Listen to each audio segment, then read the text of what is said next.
Մենք այսօր այստեղ ենք պահանջելու Հայաստանի Հանրապետության վարչապետի աթոռը զբաղեցնող անձին վերջ տալ Զանգովի արդարադատությանը, վերջ տալ անօրինական գործողություններին, որպեսզի Հայաստանում էլ չլինեն քաղաքական բանտարկյալներ։ Մենք պահանջում ենք, որպեսզի կառավարության անդամներից մեկը իջնի ներքև, նրան մենք բան ունենք փոխանցելու։ Ազատություն Սամվել Կարապետյանին։ Ազատություն, ազատություն, ազատություն, ազատություն, Հայաստանին։ Ազատություն, ազատություն, ազատություն, ազատություն, Ժողովուրդ ջան, մենք այսօր գտնվում ենք մի այնպիսի իրավիճակում, որ Հայաստանի Հանրապետություն ամեն ինչ որոշվում է ոչ թե օրենքի շրջանակներում, այլ մի մարդու կամայական որոշումների արդյունքում։ Հայաստանի Հանրապետության բանտերը լեփլեցուն են քաղաքական բանտարկյալներով։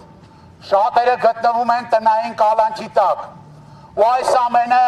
խոսում է մի բանի մասին, որ Հայաստանի Հանրապետության գործող վարչապետ Նիկոլ Փաշինյանը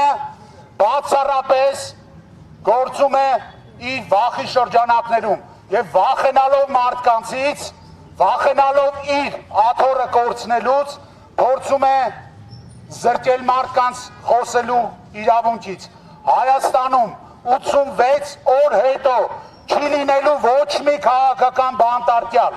Սա մենք վստահեցնում ենք։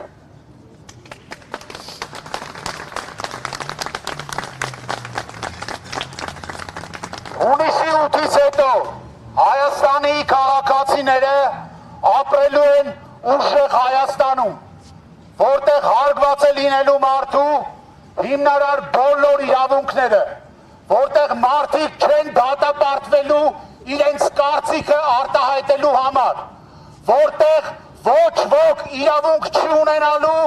նսեմացնել հայ առաքելական եկեղեցին եւ մեր հոգեվոր հայրերի պատիվն ու արժանապատվությունը։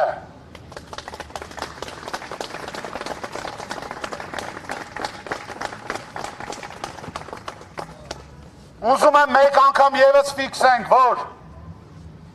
փոքրիկ խմբակին եւ Հայաստանի Հանրապետության վերջին 8 տարվա դառը իրականության պատմությանը մնացել է ընդամենը 86 օր։